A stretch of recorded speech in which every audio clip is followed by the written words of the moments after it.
மின்மினி தமிழர்களுக்காகவே வந்தாச்சு முதல் hyperlocal social media app. உடனே டவுன்லோட் பண்ணுங்க. அலை போன்ற நிகழ்வு தான் இது, சரி செய்யப்படும், சமன் செய்யப்படும் அப்படின்ற பார்வைகளை வெளிப்படுத்தியிருக்கீங்க. தொடர்ந்து இந்தியா கூட்டணியில் தொகுதி பங்கீடு அந்தந்த மாநிலங்களுக்குள்ள தான் நடக்கணும் அப்படின்னு முன்னெடுத்தவர்களில் முக்கியமானவர் மம்தா பானர்ஜி. ஆனால் இப்போது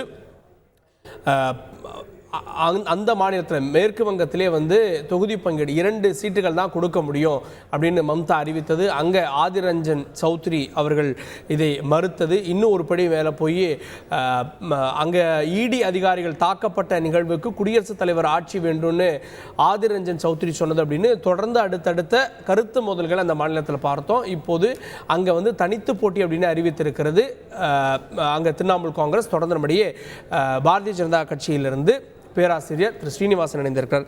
வணக்கம் பேராசிரியர். இந்தியா கூட்டணியில் இப்போது ஏற்பட்டிருப்பது சலசலப்பு தான், இது முறிவு அல்ல அப்படின்ற பார்வையை வெளிப்படுத்துறாங்க. மம்தாவுடைய இந்த முடிவுக்கு பிறகும் பாஜக எப்படி இதை பார்க்கிறது?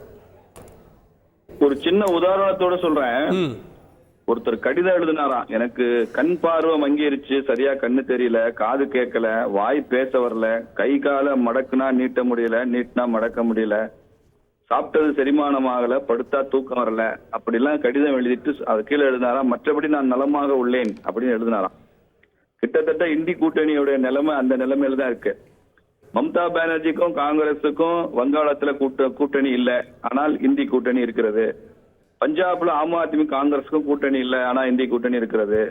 கேரளாவில் மார்க்சிஸ்டுகளுக்கும் காங்கிரஸுக்கும் கூட்டணி இல்ல, ஆனால் இந்தி கூட்டணி இருக்கிறது. இது பெரிய காமெடி. இந்த வருஷத்துல 2024 மிகப்பெரிய காமெடி இந்தி கூட்டணியாகத்தான் இருக்க போகிறது. ஒருவர் பின் ஒருவராக தங்கள் மாநிலங்களில் காங்கிரசுடன் கூட்டணி இல்லை என்று அறிவிக்க போகிறார்கள்.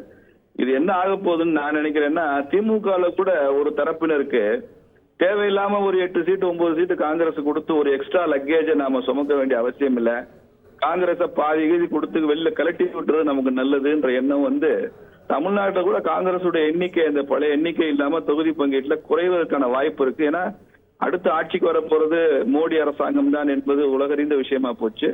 அதனால காங்கிரஸ் ஒரு எக்ஸ்ட்ரா லக்கேஜா நினைச்சு திமுக கூட கலட்டி விடுறதுக்கான வாய்ப்பு இருக்கிறது என்று நான் நினைக்கிறேன். இல்லை, இதெல்லாம் ரொம்ப ஏர்லி ஸ்டேஜ். இன்னும் கூட்டணி பேச்சுவார்த்தைகள் போயிட்டு தான் இருக்கு. சீட் ஷேரிங்லாம் முடிஞ்சதுக்கு அப்புறம் தான் சொல்ல முடியும் அப்படின்னு காங்கிரஸ் இதை சொல்றாங்க. இந்த மாதிரி எல்லா கூட்டணி பேச்சுவார்த்தைகளையும் சில முரண்கள் இருக்குதான் செய்யும் பேராசிரியர். அப்படி இல்லைங்க, நீங்க எங்க மாநிலத்துல இல்ல அப்படின்னு மம்தா பானர்ஜி அறிவிச்சிட்டாங்கல்ல, கூட்டணி இருக்கு நாங்க பேசிட்டு இருக்கோம்னு சொல்லவில்லை இல்ல. அதே மாதிரி மார்க்சிஸ்டுகள் கேரளா வெளியில் அறிவிப்பாங்க, பஞ்சாப்ல ஆம் ஆத்மி அறிவிப்பாங்க, தமிழ்நாட்டுல மாத்திரம் இந்தி கூட்டணி தொட்டுக்கோ தொடச்சுக்கோன்னு தொடரும். ஆனால் அதுல கூட காங்கிரஸுக்கு உரிய மரியாதை இருக்குமான்னு தெரியாது. காங்கிரஸ் பெருசா மரியாதை எதிர்பார்க்கிற கட்சி இல்ல. அவங்களுக்கு ஏதோ சில இடங்கள் கொடுத்தா போதும், சில பேர் எம்பி கிடைச்சா போதும் நினைக்கிற கட்சி தான். அதனால அவங்க எப்படி இதை அணுக போறாங்கன்றத பார்க்கணும். நன்றி பேராசிரியர், இணைந்து உங்களுடைய பார்வைகளை பதிவு செய்ததற்கு நன்றி.